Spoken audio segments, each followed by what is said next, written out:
I'm just curious, a lot of different techniques in soft tissue world, like Graston and active release technique. Part of the reason how they promote healing is they work on improving blood flow and they help release the fascia from the muscle belly.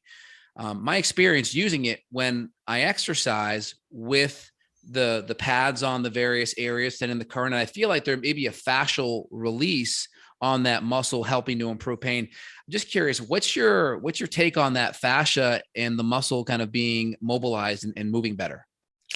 This is a really interesting topic, and there's a few thoughts I have on that. One is when people are doing manual therapy, it's kind of this Oh, interesting. and I'm sorry, just to add one little context. Yeah. If this is my muscle belly, right, the fascia is like my shirt on top of it. And so when tissue gets inflamed, it's like wearing a wet t-shirt. It's hard to get it off. And so just kind of giving people a visual, imagine the wet t-shirt on someone's body, that t-shirt's stuck. And so helping to mobilize that t-shirt, so to speak, can help promote healing. Go ahead.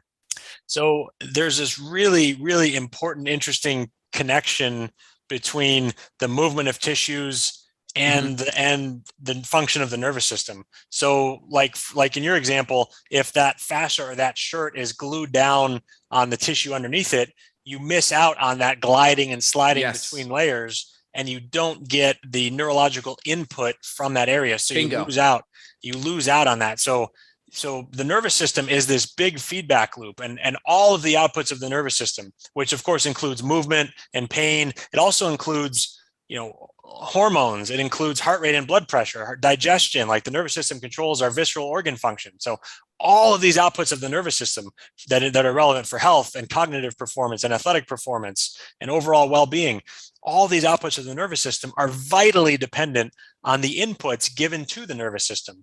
And that of course is the things that you talk about in functional medicine, nutrition and diet and these lifestyle factors. It all absolutely has to do with movement also. These neurological inputs of including the tissues gliding and sliding over each other are super relevant for the overall health of the nervous system, which is super important for the health of the overall body. So being able to, there's a few things that happen. Being able to get movement into those tissues is very important. A lot of manual therapists, when they say, I'm releasing adhesions or I'm feeling this tissue move or something like that, a lot of what we're learning is that what they're really doing is not making as much of those structural changes as they think, but they're actually giving neurological inputs, the mechanoreceptors, the nerve receptors. They're actually activating those to create more functional changes than structural changes.